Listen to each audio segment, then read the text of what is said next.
We have a really lot to cover. I mean, it was Marcus's idea to do this. And this particular subject, which is like basically like all of Tibetan Buddhism in 3 days. So it's a little crazy. I often spend a whole semester on this exact same material.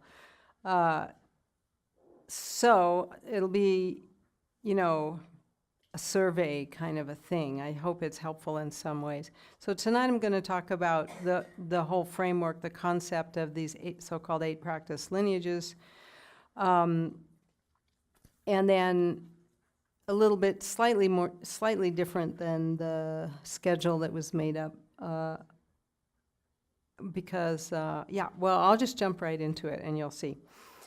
Maybe at the end we'll see what I haven't said yet, and that's what I'll say tomorrow.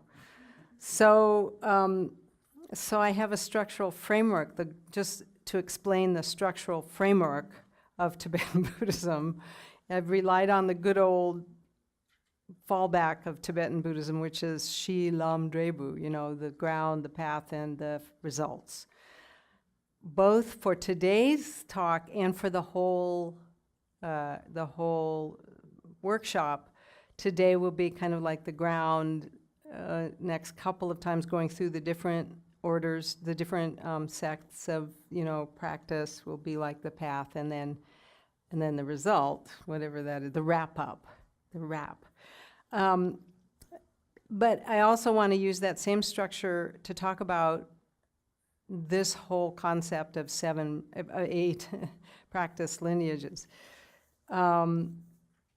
So the Tibetan Drupju Shingta Chenpo Ye, I don't know if there's a few of you here from last night when we talked about literal translation, so I'm going to do a literal translation of it, which would really be the 8 great charioteers of the lineage of accomplishment.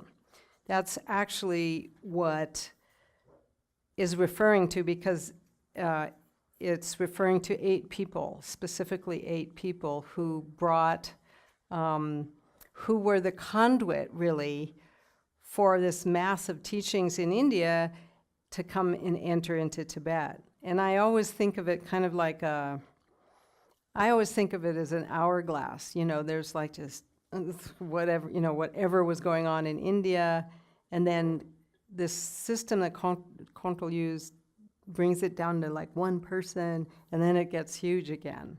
So that's the supposed kind of, you know, framework that the structure or the rubric and I call that the organizing principle. And so that's the basis that I want to talk about today. And then the path part, in terms of, so we are going to be talking about Jamgön Kongtrül and the Rime or eclectic movement, more from Treasury of Knowledge than from actually the Treasury of Precious Instructions, unlike it says on the thing, because I mean that's 18 volumes and I haven't read them all yet, and I probably never will, and that's like impossible to talk about. But I would talk about the intention of that, you know, that great collection, but not actually take anything from it. And then the results of the movement. Oh, I forgot the path. The path. Okay, so for Jamgön Kongtrül, in fact, I'm calling the path, for my purposes of this talk, I'm calling the path the 108 instructions of the Jonang, which was his model, his original model for a kind of a collection of all the teachings, except he got to 8 instead of 108. I don't know what happened to the other 100. So I'm going to talk about that. Jonang, unlike in the advertising, Jonang is not one of the 8 practice lineages, but it's more like the kind of core that Kongtrül used, and it's included in the Treasury of Precious Instructions. And then the results, and I'll talk about the results. Are also just like path, just like ground and results. Ground and fruition are the same thing ultimately. They're also both the motivation I think Kongtrül had, as well as the actual results that which I think were achieved, the ones that he hoped for. So backing up just a little bit, or should I back up a little bit? You know, oh God, I don't even know where to start. So who was Jamgön Kongtrül, and why did he do what he did? Oh, Pamatso came, Tashidale. Hi, Michael.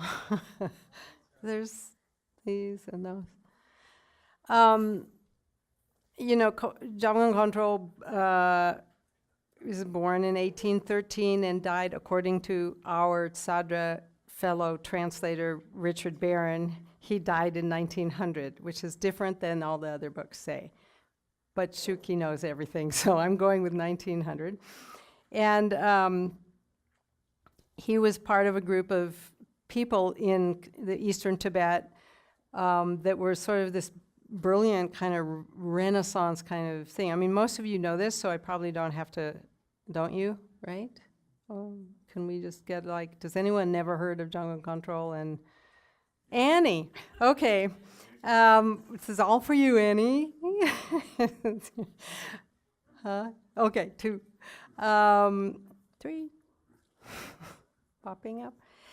Well, he and Khyentse Wangpo, and Jamyang Khyentse Wangpo, and Chokling Terchen Rinpoche, mainly those 3, but many, many more, just started collecting stuff. I mean, we could say really it was a lot about collection. It was this wild, crazy collection stuff. But plus they had a sort of, I don't know, like a boys club or something going on, even to the point where those that have a lot of faith have said that the original 25 disciples of Guru Rinpoche were all, in various incarnations present around Kongtrül and Khyentse and Chokling.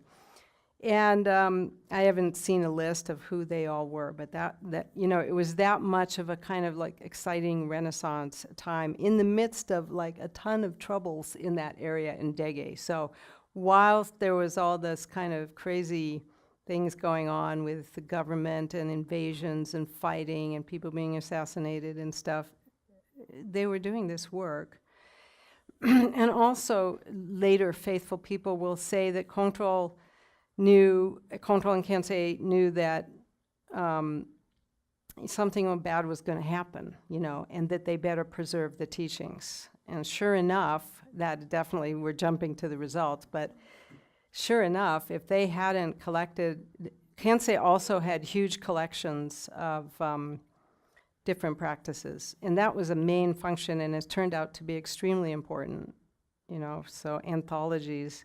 I have a quote from somebody says, we could roughly describe the Rime movement, this is what this is, as a vast activity of collecting, preserving, compiling, practicing, and transmitting the different Buddhist teachings of the various lineages without regard to sectarian labels and emphasizing their inner unity.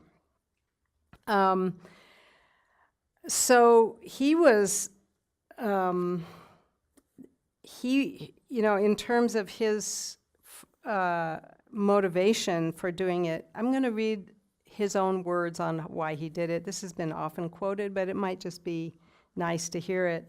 He said, with an attitude of deep faith in the 8 great chariots of the practice lineages, I made great effort to seek out the succession of the ripening empowerments and liberating instructions that had come from those long traditions. Although I might not have the chance to practice them all, the Guru's spiritual instructions should not be wasted.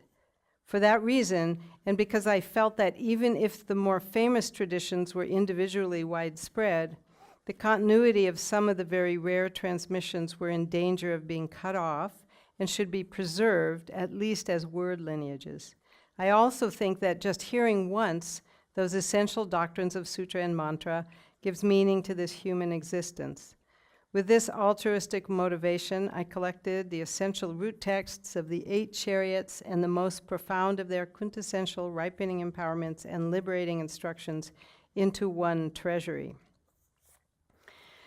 So that is kind of explanation that he did from his biography, explaining the treasury of precious instructions, which is what the Sadr Foundation is working on now. And one volume, we're starting with volume 14, it so happens, out of 18, which is coming out soon from Shambhala. But that wasn't his only collection. And so just to talk about his literary production for a minute, there's 5 treasuries that were, Khyentse Rinpoche, Khyentse Wangpo, Jamgön Khyentse Wangpo, and Jamgön Kongtrül, they had this kind of amazing back and forth. And Jamgön Khyentse Wangpo was the elder of all of that crowd. And so he was kind of the most respected, even though they traded teachings and empowerments and transmissions. So he gets the credit somehow for encouraging Jamgön Kongtrül to do this. And he himself has a huge collection in the same way. And so there's 5 treasuries, and the first one, which we've translated, which you may have heard of, is the Treasury of Knowledge. And I've done 1 volume, Elizabeth has done 1 volume, and there's 10 of them. And we worked on that for 12 years under the direction of Kala Rinpoche originally. And that one is different than the other 4 because it's Jamgön Kongtrül's summary of these, these and many more teachings. It's not all about just the 8 practices. In fact, only the volume I did is about the 8 practice lineages, which is, but I guess that's why I'm talking about that here today. And then there's the Treasury of Precious Instructions, which maintains the format of these 8 practice lineages and gathers all these things together. And then there's the Rinchen Terzer, the Precious Treasures, which are the Terma collection. Although there's more I just recently read, like yesterday or something, there's more than just the old treasures in there. There's throughout quite a wide range of things in there. There's the Jachen Kadzu, and what else? The Kargyu Ngakzu, which is a lot of Kargyu teachings collected all together, and the Jachen Kadzu, which is primarily his own compositions. So those are 4, I think it's 90 volumes is what they count altogether in the Tibetan. So 1 out of the 5 is an explanation, which was the Treasury of Knowledge, and the other 4 are anthologies, basically. They're like big anthologies and collections. So, well, I'm going to talk about this actually now, and I can maybe go back to it later as the result. He had in mind, of course, preservation. Well, first let me say anthologies. First of all, it's really hard to translate an anthology because it's so boring because there's just this whole collection of stuff. But they have a huge impact without maybe not always intended. What gets collected gets preserved, and what doesn't get collected tends to not get preserved. So, for instance, the Kongtrül and the Tengyur in Tibetan, the canon, supposedly, one person primarily decided what went in there on his sort of a whim. And it had a big, effect on what happens. Or even thinking of some of our works, like, nobody reads, like, the Oxford Book of English Verse from cover to cover. But every poet in there is well known because somebody decided to include them in the, I think there's been a couple of editions and they add people, but, and how many poets never made it in there that no one ever has heard of anymore? They're gone, basically, maybe 1 or 2. So that kind of an effect without even knowing it is huge. I have 5 reasons that he did this. But in terms of, there's so much to say that I don't, excuse me if it's not all linear, because it has to kind of go around like this. A second sort of motivation of his was or from a Buddhist point of view, from a Buddhist sort of theoretical point of view, that, you've heard of the Buddha teaching 84,000 kinds of teachings for the 84,000 kinds of people, or actually more specifically for the 84,000 kinds of neurotic emotions that we all have. Each one has a perfect teaching.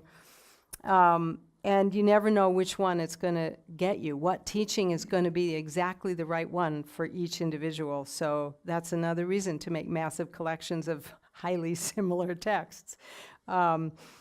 And then I think for Kongtrül, he mentioned this many, many times, to avoid the sixth root downfall, which is to disparage other teachings. That's considered a sort of heinous crime in the Buddhist world, one of the worst.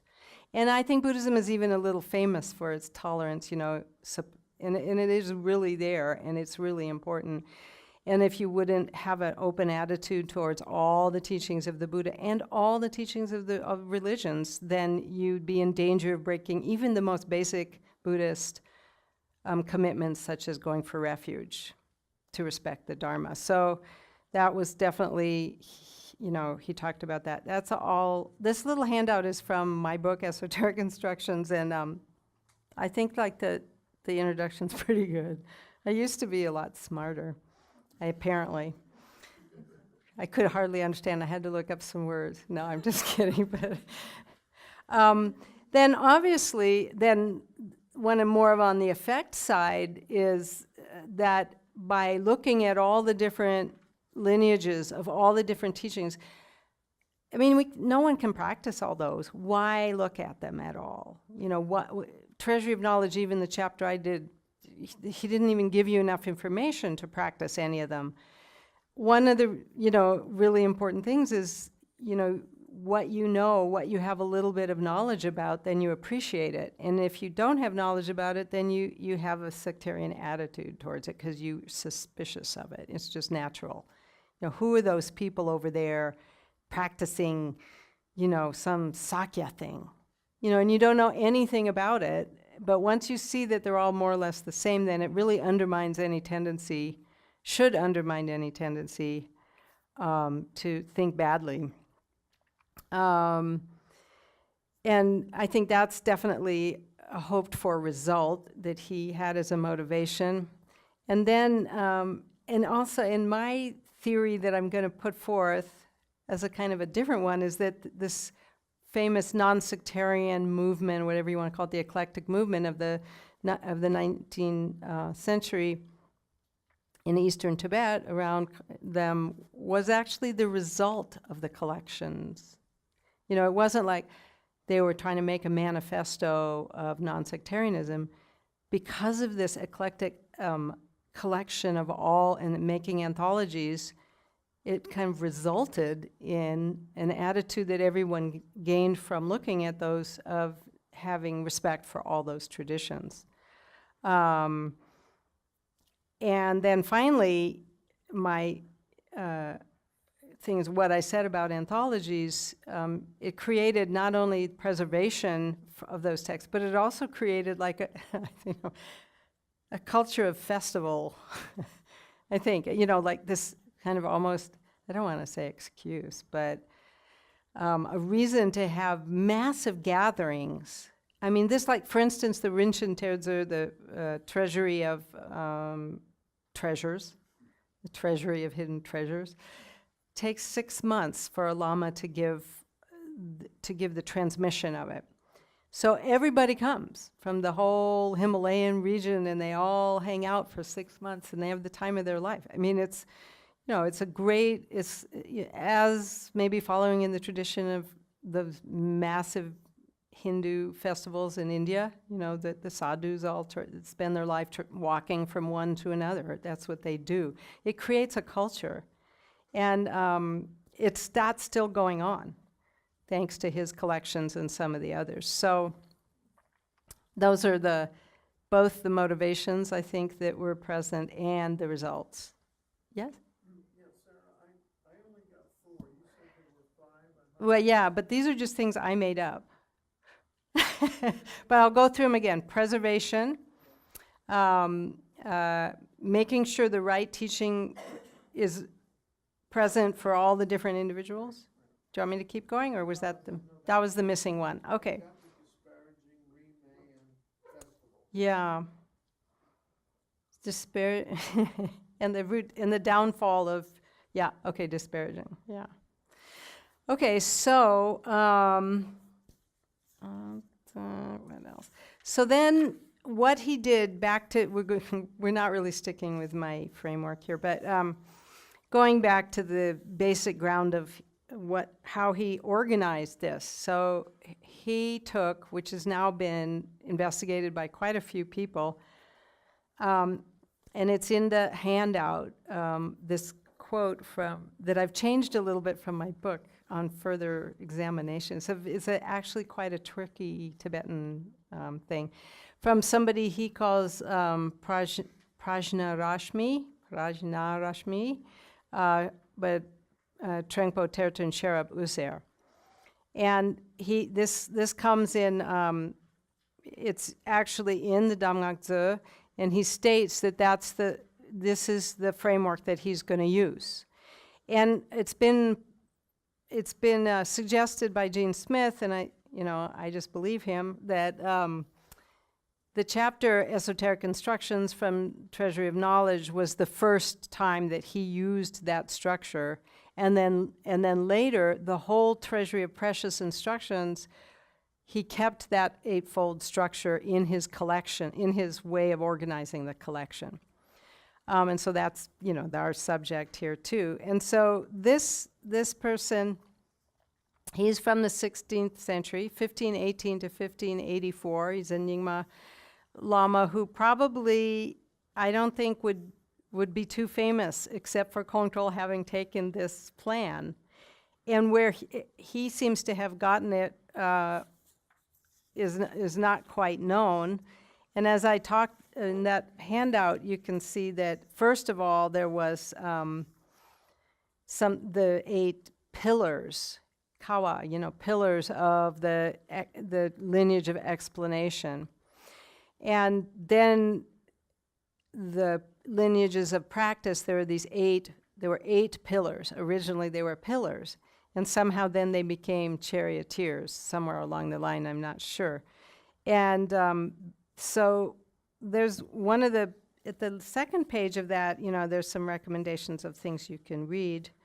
Rinpoche's book on Rime, he calls it Rime philosophy or something, is more broad than Esoteric Instructions, because Esoteric Instructions is only about esoteric instructions. And Rinpoche includes the philosophical lineages as well. So, where am I? So there's also a friend of ours, young Tibetan scholar, who's now translated both the texts by this person who created the framework that Kongtrül adopted, and he himself writes about a paragraph on each of the 8 lineages and describe, aside from this quote from Kongtrül. So that's his framework based on this, one suggestion. And the general idea seems to be, like I said, there's one person, and that he counts a practice. I tend to say practice lineage, but given who these people are, I think it's probably a better translation to say the lineage of accomplishment, and it's the same word in Tibetan for practice and for accomplishment, which is really weird, isn't it? So you have to decide, is it in process or is it done? But I think in this case, accomplishment would probably be better. And so that is his sort of, rubric, which he says, the lineage must come from India. There must be a connectedness to India. And not everyone in the world agrees, like Thubten Jinpa. He thinks if that's the qualifying thing, then why didn't he include such and stuff? And we'll have to deal with that sometime, because he wrote it in Tibetan, and I'm going to have to translate it.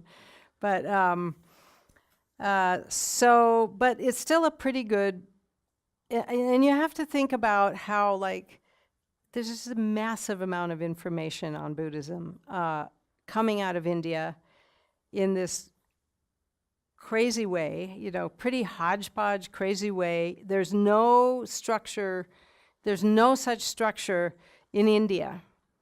And so there's just all these teachings, tantric and Mahayanist and everything, and lots of kind of Vedic stuff mixed in, and Shaiva stuff, and everything coming over the borders into a completely different culture than the Indian culture. So there's both a culture shock and just a massive amount of information. So a lot of the Tibetan efforts were to try and organize this. How do we think about this? How do we organize it? And it's an amazing effort, huge, amazing effort. And each of the lineages kind of tried to organize it in their own way. But in this case, Kongtrül is trying to organize the whole thing primarily according to this framework, this way of thinking about these lineages of the ones. So sometimes it's not all of the lineages out of the 8 have lasted, and so it's kind of like, why isn't that? And you might wonder, where's Galupa? Why isn't Galupa in there? Well, because Galupa didn't start till way later, and it started with Tsongkhapa, who wasn't Indian.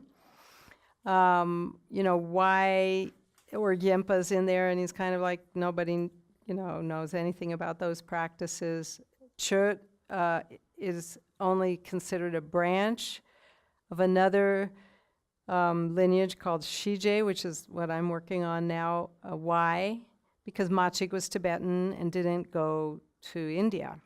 So that doesn't count. We can't count it. And yet it's such a huge transmission of teaching, you can't dismiss it. So you got to put it in there, so you put it in as a subsidiary of another practice. So, it's not ideal.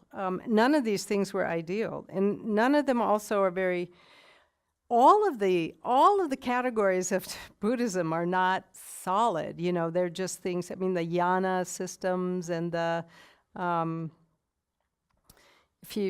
was going to talk about this with Nyingma, but like the so-called 9 yanas of the Nyingma is a way later. Gorin Rinpoche's he had like 10 sometimes and 12, and it was a thing, 5 families, sometimes it was 3, depending on what kind of tantra you're looking at. They're all, you can't take this too cut and dry. It's not cosmic truth. It's just people trying to organize a huge amount of information. I think it's important to remember that. I think this is a pretty good try. I like it a lot better myself than, the 4 schools, because the 4 schools, the so-called, this Galupa and Nyingma, Sakya, Khargyu thing is, first of all, it eliminates like half the people, and also it's about something else. It's about large monastic institutions that are represented in the government. It's just a different thing. They're same teachings, the same practices, but it's a different organizing principle, right? I can't drink this without making noise. Is it okay? Okay. So that's our main principle and I have some more things that he said, but where are they?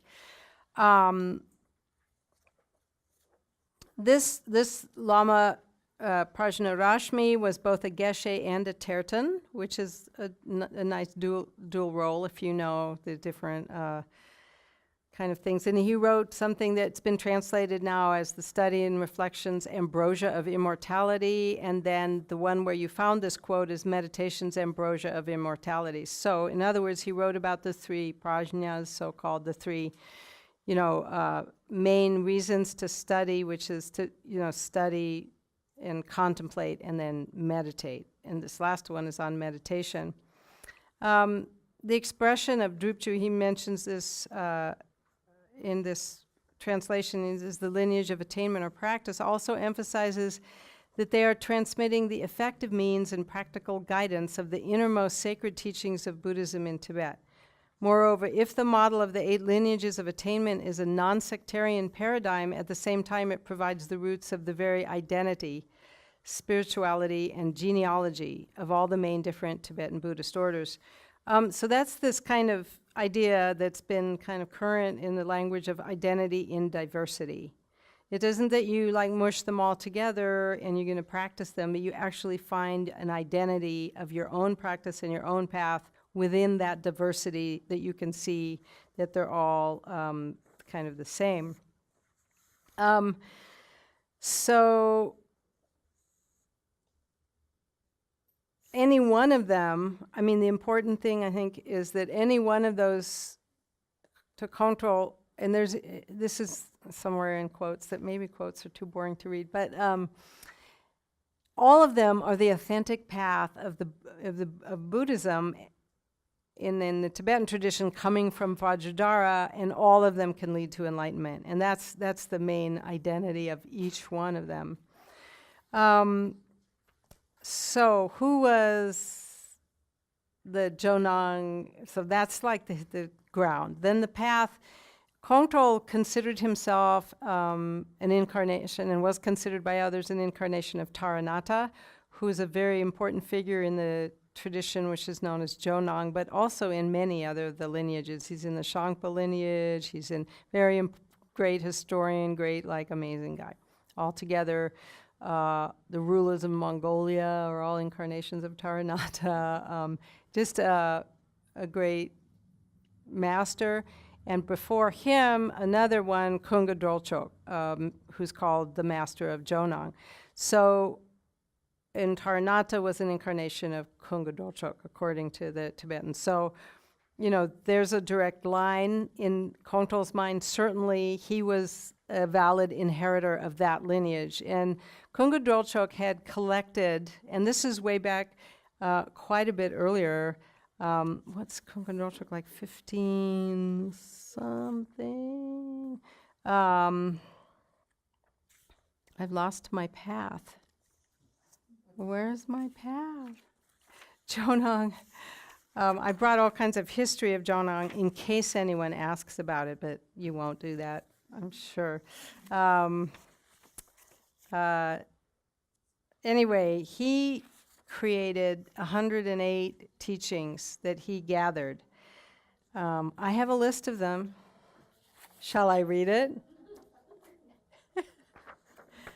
You find some of the 8, and then you find like 4 or 5 different, you can get this on the Jonang Foundation website. It's actually kind of brilliant. It tells you a lot of everything that he collected, Kongtrül, and put them all together. And there may have been other people doing this, but Kongtrül, this was Jamgön Kongtrül's inspiration himself, and he says that specifically in the Treasury of Precious Instructions.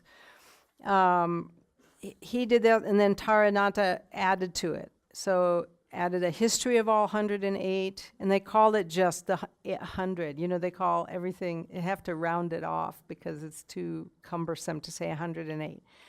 But you might know that 108 is an auspicious number. You're supposed to have a rosary of 108 beads and everything, but when we were talking about the 72 Jews that, you know, and so they got rid of 8 instructions so that they could just say 800, but no. It's 108, even though it's called 100, even though it's called 100, because I have a list of them and it goes all the way up to 108. So that was what his, it's interesting that was, you know, the inspiration for it. And you might know later on the Jonang, because of a certain kind of philosophical trend, that they had gotten into a lot of trouble. Actually, I don't really think people get into trouble. Supposedly they got into trouble for proposing this view called Shentong, which proposes, you know, that there really is a self after all. No, I'm joking. It's not quite that bad. But It's just a bigger cell with Doc Chen, you know. But anyway, I don't think that's really why they got in trouble. I think they got in trouble because Taranaka sided with the kings of Tsang when the Dalai Lama was trying to, you know, defeat the Tsangpa kings, and Taranaka just fell on the wrong side of it. That's why, actually, the Jonang got suppressed in central Tibet, not in eastern Tibet. It's been very strong there. It's probably one of the main lineages still very strong. But that has really nothing to do with, I mean, this collection of 108 teachings that Kongtrül used as an inspiration were not on, they're more on practices of various kinds. So that was what he chose. So he has a framework, and then he has this idea of gathering all these esoteric teachings, pretty much. I want to point out now about these two different treasuries that I keep battering around. I don't know if you're getting confused about it. The Treasury of Knowledge and the section in the Treasury of Knowledge on esoteric instructions, where he uses the framework of the 8. Okay, only in that chapter he uses that framework of the 8. That chapter is specifically about just what is called Mengok, esoteric instructions, or Upadesha, or Amnyaya. I'm not sure I got the long A right there, but and you know, he deals with other tantric teachings and other things in other chapters of the Treasury of Knowledge. What we find in the Treasury of Precious Instructions, even though it's using that structure, is it's not just Mengok. There's he collects in the Treasury of Precious Instructions, at least from the 2 volumes that I've been working with, and he says it's throughout, they're the same, is he collects the source texts of each lineage, then he collects the empowerment texts of each lineage, and then he collects commentaries on it, some of them even by himself, you know, all the way up to his current time. So there's a 3-fold structure to each of the 8 lineages. So it goes way beyond only the esoteric, what I called the esoteric instructions. So that's a different, and I know I said in my introduction to esoteric instructions that you could use it as like a table of contents for the Treasury of Precious Instructions, but not really. I mean, kind of, but not really, because esoteric instructions is very specific. What esoteric instructions are for Jamgön Kongtrül in that Treasury of Knowledge, and I think this definition might go just beyond Kongtrül, is, you know, the tantric teachings that came into Tibet. Tantras, I mean, have you ever tried to read a tantra? Anybody tried to read a tantra? I mean, it's crazy stuff, and very hard to understand. And of course, there's, you know, gurus who teach about it and tell you what you know, you're supposed to know, because it's so complicated. And after a while, those kind of instructions get written down. They're not actually oral instructions anymore. There's a huge amount of literature that is written down that's called Mengok, but it's not the tantras, it's about the tantra. You know, it's about tantric practice, but not the tantras. And it's specifically really about completion phase. If you, Kongtrül, you know, the phase of, it's sort of like yoga, as a Tibetan yoga practice. Now everyone will buy it, right? Esoteric instruction.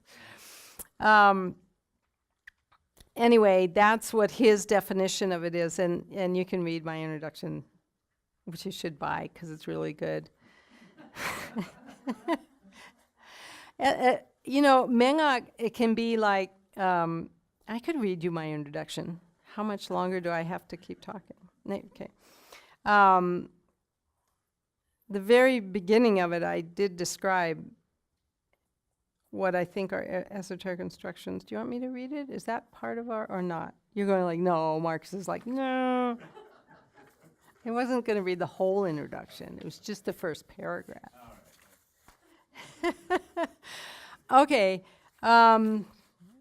So, where are we? So yeah, I mean, that's kind of the rundown of those 8, I think. I don't think I've left out anything major.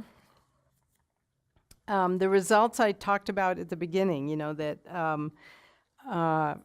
we have,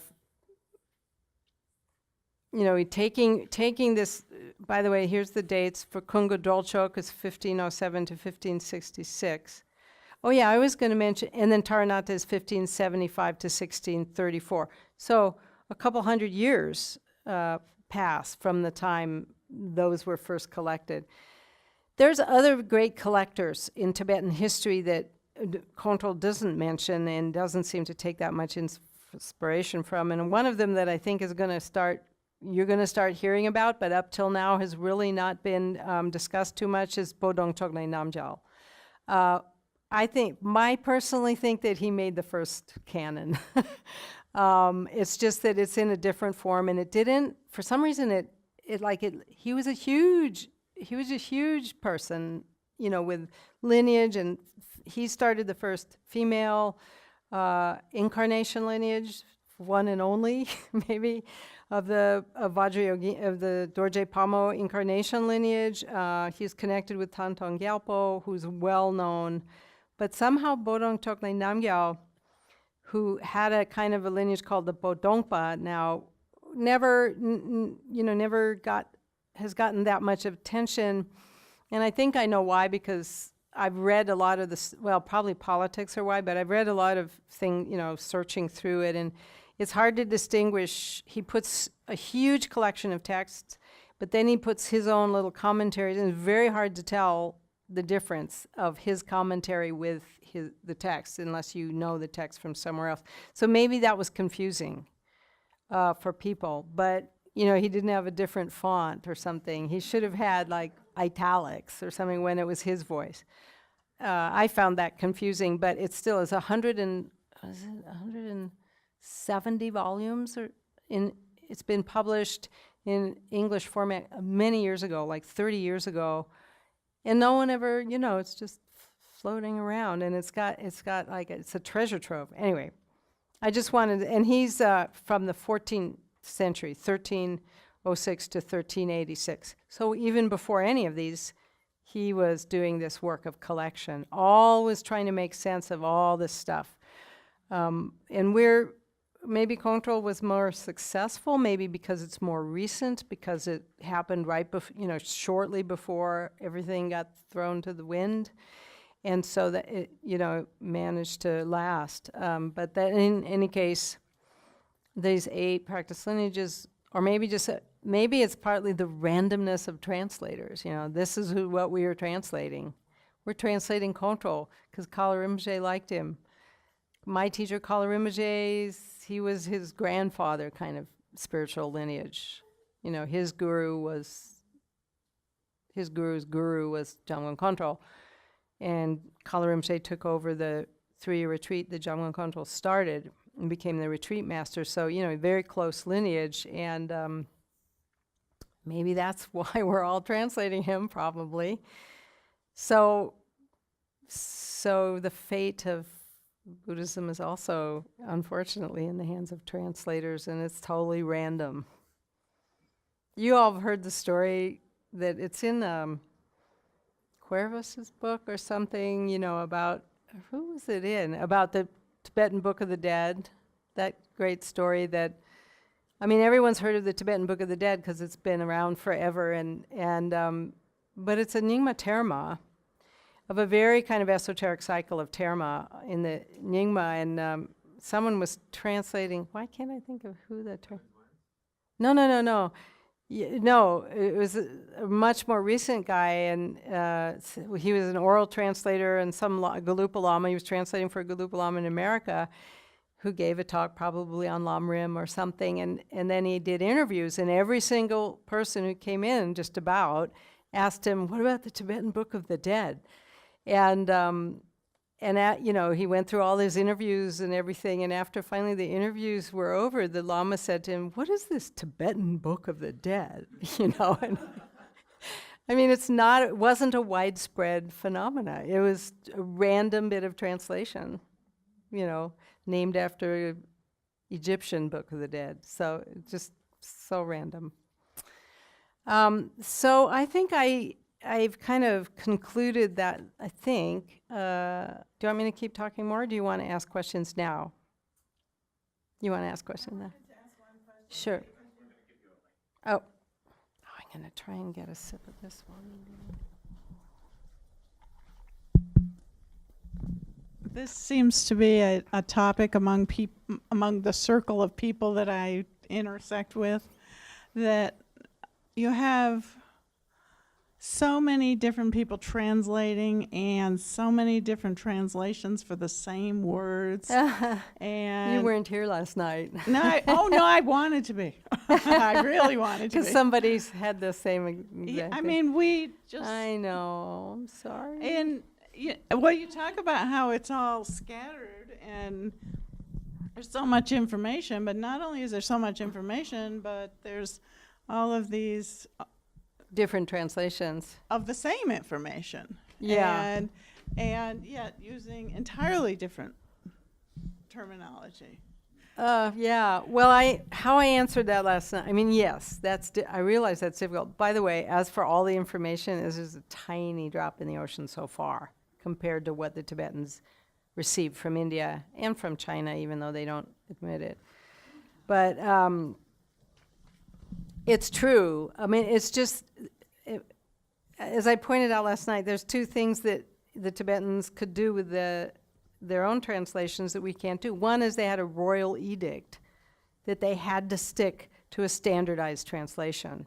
Not all of them followed that edict, but still it was the king's edict. So we're never going to have that. It's not going to happen unless we get a good king sometime. You never know, I suppose. But, and then secondly, that they were encouraged or allowed to make up words for words that didn't already exist in Tibetan. So that was okay. They could just make up something. So really, we can't, that doesn't happen in Western languages or any of the, I mean, words come into the lexical use, but we can't just make something up or stick two words together and say that it means this other thing. We can't, we pretty much can't. So that, and then thirdly, I think, every translator always thinks they know best, and so they just don't want to, thing. But I mean, I think there, some things, I mean, I sometimes use words that I don't particularly like, but because they've become so well known, like perfection of wisdom. I don't really like wisdom for that prajna there, but because of Kant's work and stuff, and his massive amount of translation already done, calling it the perfection of wisdom. So you just go along with it so that it's not, but not everyone is that nice. But sometimes I feel like something's on the edge and I could change it, and I kind of do, Like, I don't think great perfection is a good translation for Dzogchen. And so I started using completion, and I noticed people are using completeness, which I think is basically the same, but it makes a lot more sense to me. So it's irresistible to do that. It's just kind of irresistible if you think something's better to start using it, even if it's not, unless it's really entrenched already. And the way I answered that last night, too, was to say that, it gives you a different angle. If it does give you a different angle on what a word means. You come at it from all different ways. I was transcribing, our colleague and dear friend, Richard Barron, Chukinima, once I was transcribing his oral translation of Kala Rinpoche's talk, and it just about drove me nuts, because he said the same, Kala Rinpoche would say one thing, and then he'd say it 5 times, in 5 different ways. But how that's very kind to the people listening, because it's just really bad if you're the transcriber. And it's even worse if you know the Tibetan, because then you didn't need to hear that. But for people, to get a term translated 4, 5, 6 different ways, then you really get a feeling for what it could mean, just like a child learns English. Yeah, I've found that if a person who's translating, whether it's orally or on the paper, if the Tibetan is there and then following that, then there is the translation. That's easier than if all you get is an English translation without the Tibetan to, Anchor you. yeah. Well, what do you think that says of, I mean, are we ever going to wean ourselves from the Tibetan? Are these teachings ever going to be meaningful in our language? Uh-huh. That's too bad. Well, learn Tibetan, that's all I can say. That's what I did. And I've told this to people. I became a translator because I hate translators. I have a question, and it's exactly what you just said. Oh, well, Well, it's a question. Do you feel that we in the West will actually have original experiences, our own, God. and Yeah. what we would do is maybe initially try and describe it in English or French or whatever, and then translate it into other modern languages, like the when the Tibetans first had their own original experiences, they were looking to Sanskrit or whatever the Indian language was that was spoken at the time.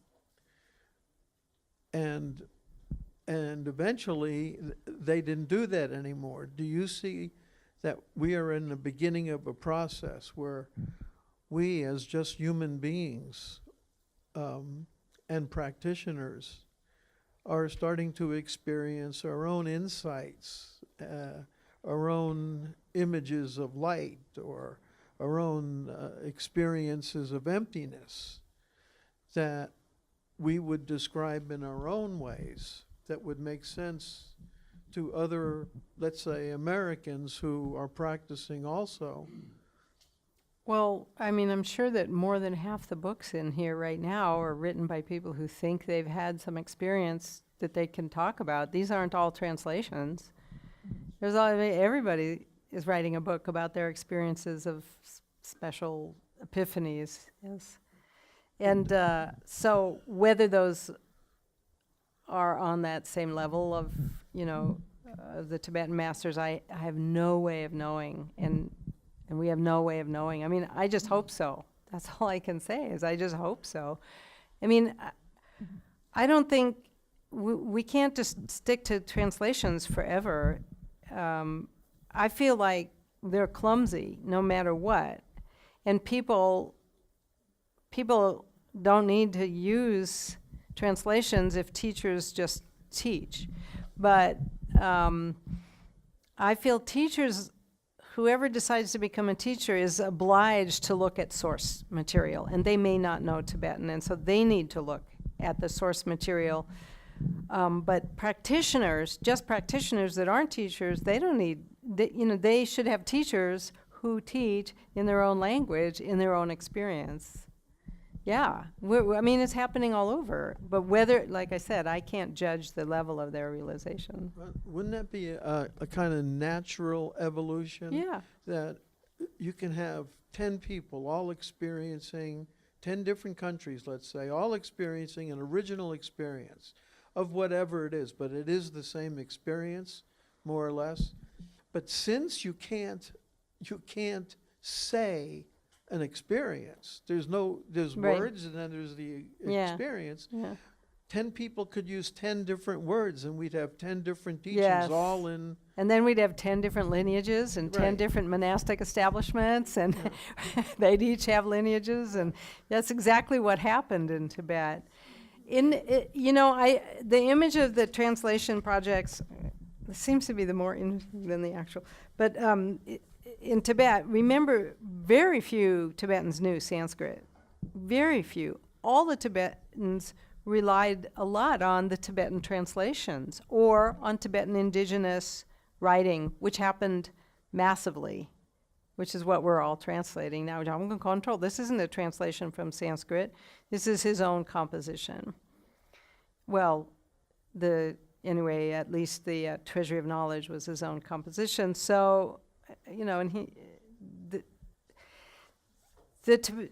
I mean, Pamaso can verify this. Tibetans don't read sutras and tantras, yeah? No, they just put them up on the shrine. That's because they're impossible to read, because they're really bad translations, because they tried to do a word-for-word translation. And so the Tibetan people practiced, masters, and had their own realizations, and then they wrote books, or their disciples wrote down what they said, and that's what people look at, and that's what people study there. Nobody I know, I've never met someone, I asked one of my teachers, Ganteng Rinpoche, last year or something, I said, asked him to teach the Heart Sutra, and he was like, Sutra? And he got very nervous, because he'd never taught a sutra, he'd never probably even read one. That's what happens when translations, you can't go on forever with somebody else's culture. It has to become indigenous. It has to become native. But I have no idea when or how, or if that's going to be good, or if it's going to be the end of the world, or the degenerate times. Who knows? Yes. Pain. Yes. Hi. So you said that Jamgön Kongtrül Rinpoche considered himself an incarnation of Taranata. He's using a Jonang framework here. Yeah. Even if the Gelug's and Jonang got into it mainly for political reasons, not philosophical, let's say by the time he's writing, late 19th century, maybe they conceived of it in terms of like a philosophical disagreement. Is that Mao's Little Red Book? Yes, I'm rewriting it. Translating it. Okay. Yeah, so let's say a 19th century Gelug picks up Jamgön Kongtrül's work. Is he going to look at this and go, this is some Jonang devilly stuff, or what was the reaction at the time by other people? Did anyone, Gelug or otherwise, look at it and go, oh, he's done this completely wrong? Yeah, actually, people do that all the time. I mean, that's an endless process of everyone thinking the other one's wrong. It's kind of a problem.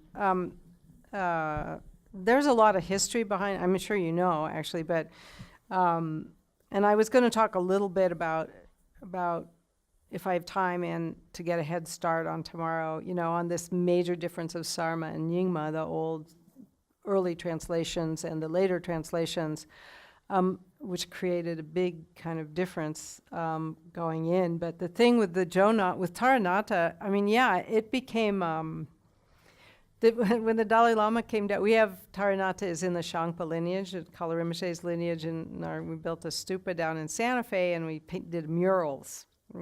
Cynthia Moku and Sanjay Elliott, they painted it all, and then Taranata's in there. And then the Dalai Lama came to do a kind of a blessing, and a little teaching he was going to do on something from Gempopa, I think, very non-sectarian, Kargyu thing. And they walked in, the huge tent was put out because there wasn't room inside the stupa, and in walks the Dalai Lama with like 15 entourage monks, right? And he's supposed to just walk in and go around and get up on his throne, but they go in, and it's like nothing happens, and they're in there, and you just hear, and it's because there's this picture of Taranata. Like, it's like a big deal that we have Taranata there. And when he finally gets up on his throne, I wish I still had the tape of this, too. And instead of doing his discussion of, it was from Jewel Ornament, by Gempopa, he just starts talking about whether or not Taranata was a heathen or not, basically. He talked about, if what he meant by other emptiness is da-da-da-da-da, then that's okay because that's Buddhist, But if what he meant by that is da-da-da-da, then that's completely not okay. And the Dalai Lama is, he's really open-minded. I mean, he gives Nyingma teachings, he gives, but this Taranaka thing it really gets them. Yeah, it's pretty interesting. So he didn't have an opinion, I guess, on what Taranaka meant, but that was what he talked about. And he never did the teaching on the Gampo because it was all so disturbing that, whole thing. And then he just did a blessing with Om Mani Padme Hung, and that was it. I mean, it was still really, really wonderful, but it was just kind of funny, yeah, that his picture took up so much. Yeah. On your question, but do you think just a follow-up to that, but do you think, you're assuming that people would know that Jamgön Kongtrül's framework was from the Jonang, but do you think anybody knows that? I mean, other than a few, the general Yeah. Tibetan, educated Tibetan readership, would they be Well, aware of that? in terms of the Shentong Rangtong, I think people do know that he's a Shentong. No, I meant specifically about using a Jonang framework for the For the 8 practices, yes, lineages. probably not. Yeah, you're right. Probably not. Not a lot of people know that. Although a lot of people know that he, has that incarnate connection with Taranaka, I think, and as you know, as we are finding out, he really plagiarized Taranaka. I mean, if it says written by Jamgön Kongtrül, a lot of times it's actually written by Taranaka. I mean, majorly plagiarized. But that's a common thing in Tibetan Buddhist scholarship, is to take other people. It's a sign of respect.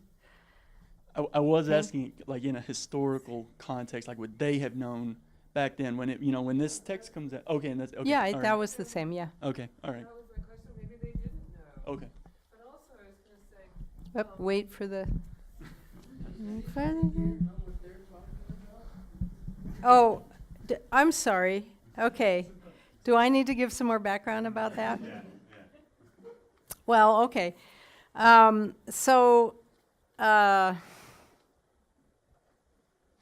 Well, the best book, a really good book to read on this is called The Buddha from Dolpo by Cyrus Stearns. And Dolpopa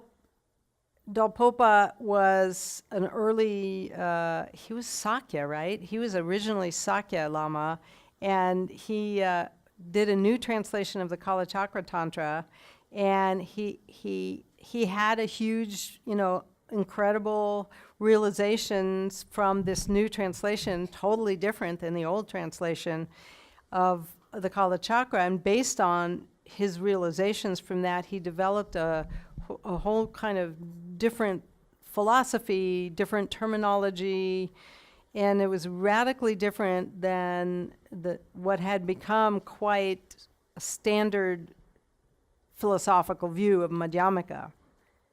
That's a whole history in itself, because you might hear everybody, the best highest truth is Prasangika Madhyamaka, but that wasn't always the case. That just became when that came along with the dominance of certain philosophers, and particularly Tsongkhapa and things. But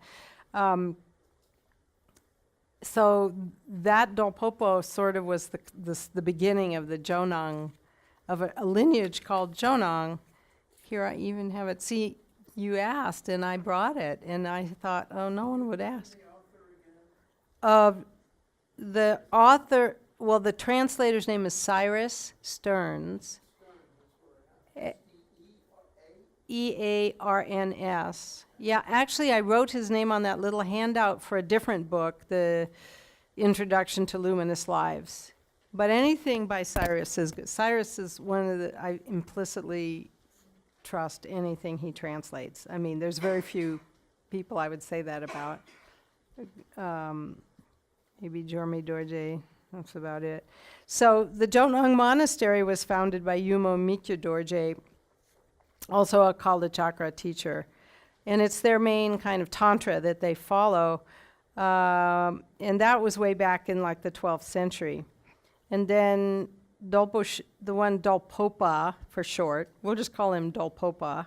Dolpo Sherab Gyaltsen was from 1292 to 1361. So he is the one who kind of coined the usage of this term other emptiness, which is very, very different than the idea of self-emptiness or intrinsic emptiness, which is the main philosophy of Madhyamaka. I hate talking about philosophy, but that's just the short version.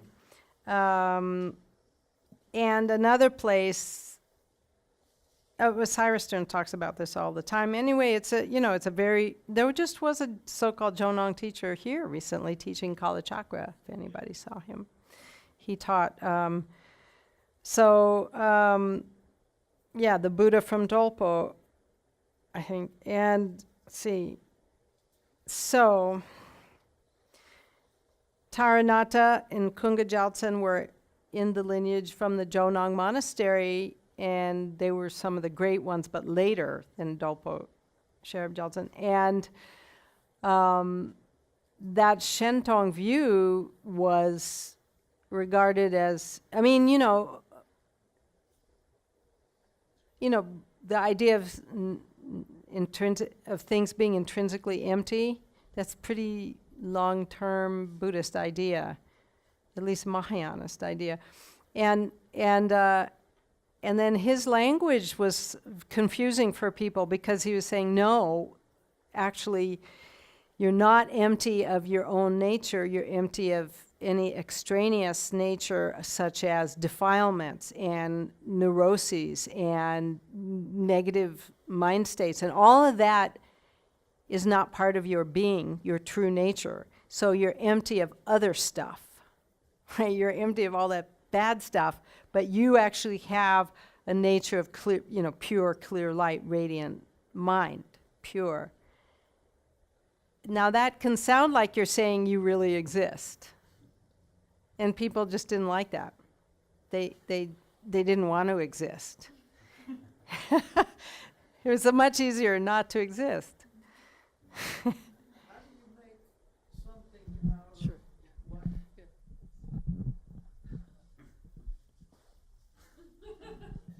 I don't know, what's that? I mean, what do you, In terms of self, if Right. the self is just its own nature, and its own nature is not a thing, it's just consciousness or energy. right. That is the Shentong view. It's not a self. They're not positing a self, actually. But it could sound like they are. And that's supposedly what made everybody all upset. But like I said, I don't believe it. In the history of religion, people don't kill each other out of beliefs. It's always got power and money and politics and stuff is involved behind the scenes, It's never about like some issue really of like some theological fine point of they don't go kill each other over that. And that's my opinion. I think there's always more behind it. There's always politics and power behind it. So, but nevertheless, he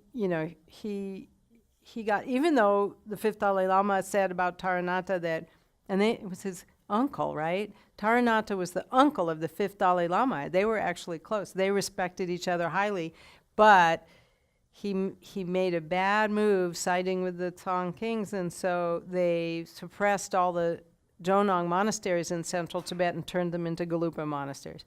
But I don't know how we got on this subject. We shouldn't go there.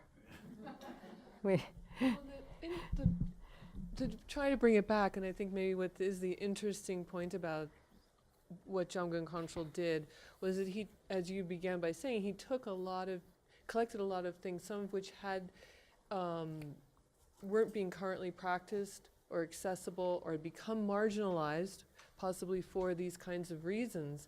And by including them in his collection, then he just sort of gave his sort of seal of approval on it. And sometimes people didn't remember the history of them. Yeah. So like taking a certain framework, well, nobody really Yeah. knew that. So then they just took this framework and, and all the text there, so it kind of separated Yeah. it out. And Well, yeah, that Yeah. was his whole point, and here's all these great practices. And a lot of them, Taranaka wrote a lot of practices. And for instance, in the Shangpa tradition, almost all the majority of practices we do in the Shangpa are written by Taranaka, because he's such a good writer. He's a brilliant, unbelievable genius, And we're not thinking Shentong, Rangtong, we're practicing what's in there as a liturgy. In fact, Kala Rinpoche really hated this debate. And we didn't know anything about it.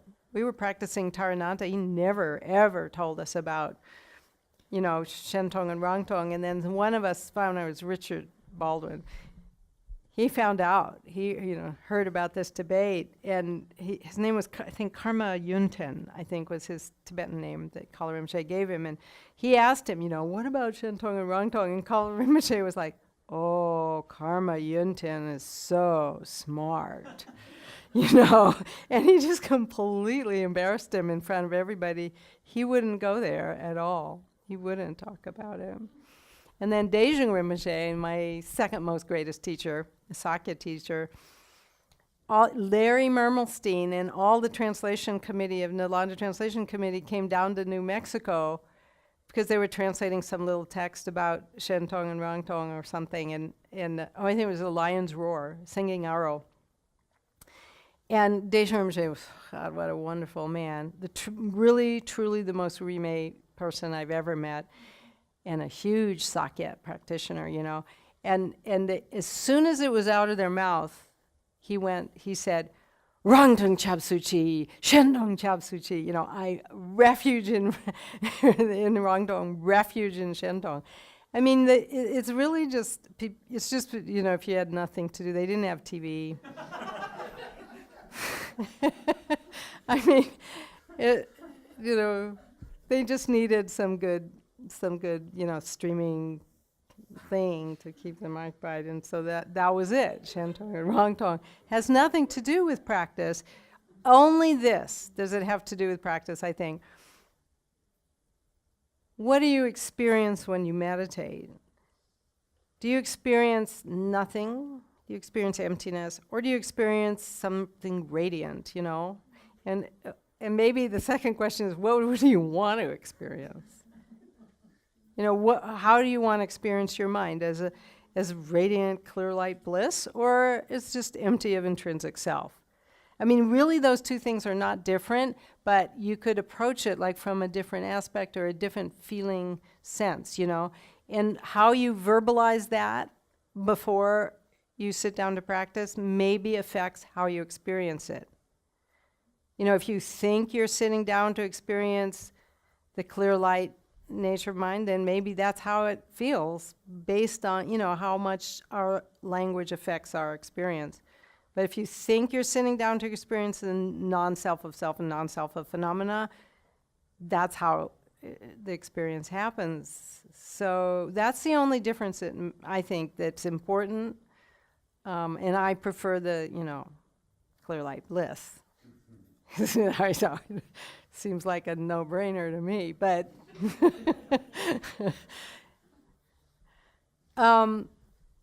if there's no other questions, maybe I'll talk a little bit just about, as a kind of framework for the rest of the weekend, or as a jumping ahead. And we'll still have more questions, because how long am I supposed to talk? Is it 9?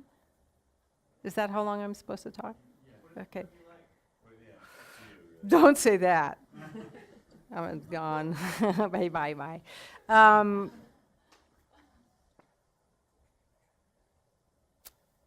Even though there was, this whole, I talked a little bit about this last night, and I don't want to repeat too much, but these two phases of translation, or also known as the two spreadings of the Dharma in Tibet, ended up that there's a big difference between the early spreading and the later spreading in terms of organization of their material, in terms of the organization of the material. So, and also as we talked about it, also the actual I would say the actual terminology, because of the standardization of translation after the Mahavyutpati was in the royal edict, that all the translators not only had to follow it, but they had to retranslate the old ones that had been done. And so there's a kind of like an uncomfortableness between all the Sarma and the Nyingma sometimes, which Kongtrül and his compatriots were trying to overcome by showing that they were all true, valid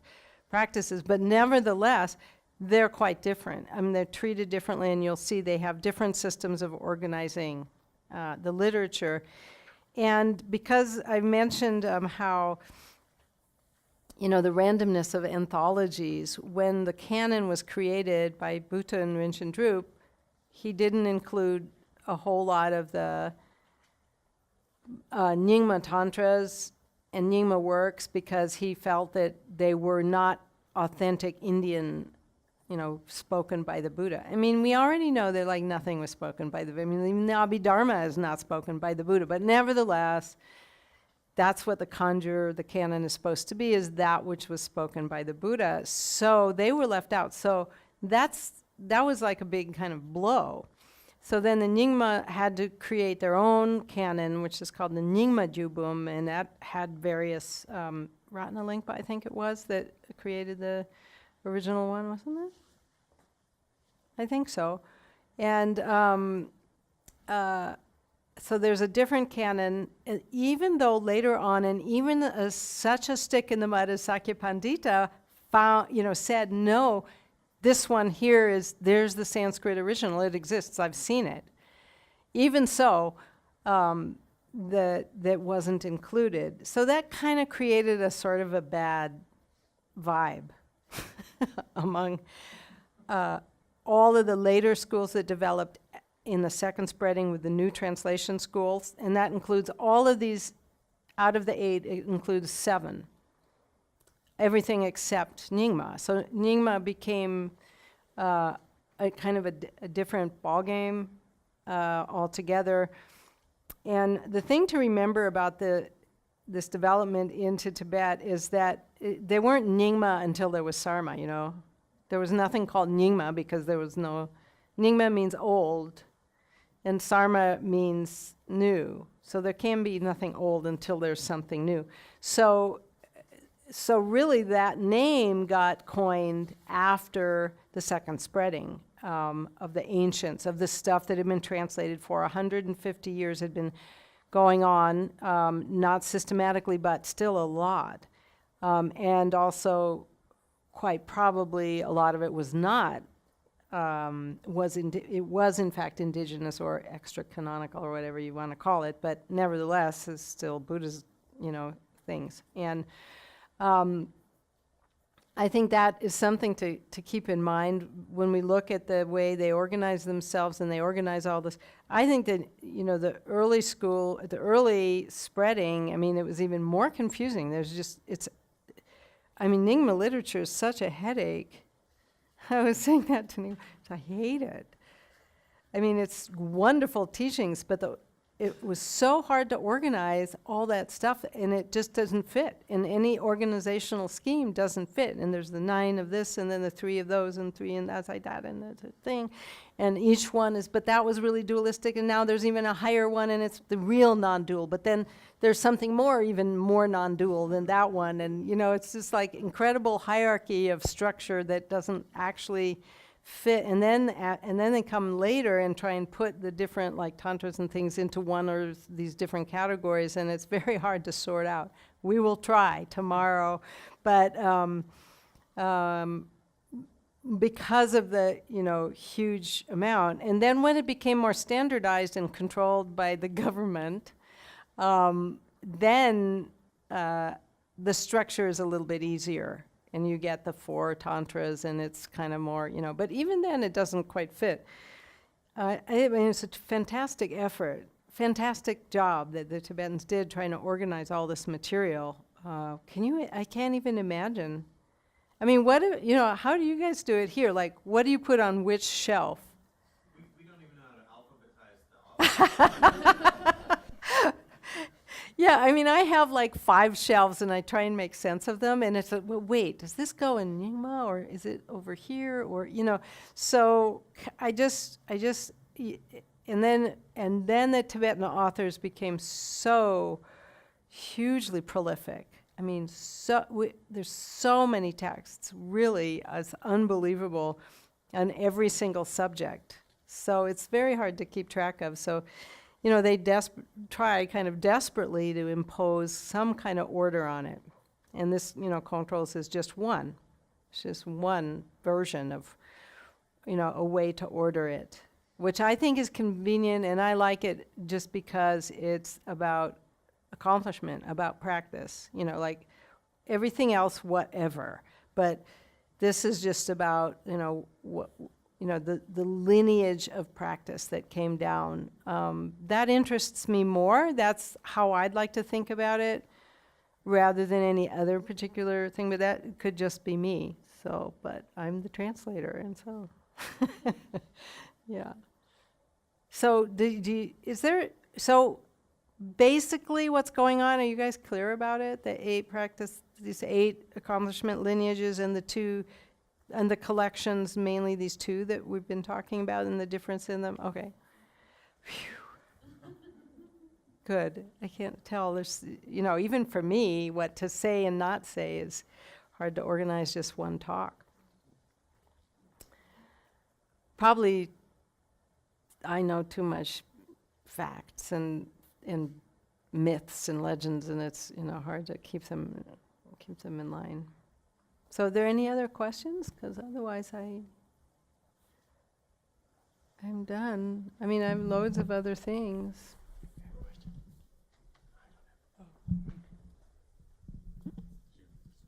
I'll ask you a question. Hello? Oh, Yeah. sorry. Thank you.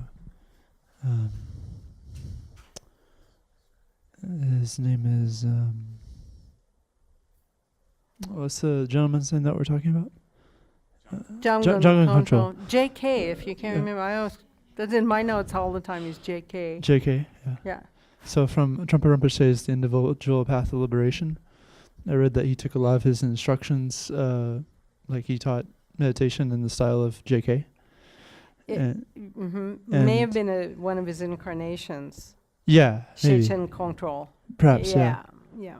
So I was just wondering if it seems that I'm in Shambhala and these days we practice close technique, and if Close technique? don't know. Mindfulness of breath.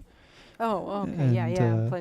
It seems like in this book it's more of an open technique, and so I'm wondering if what the original person might have said about that.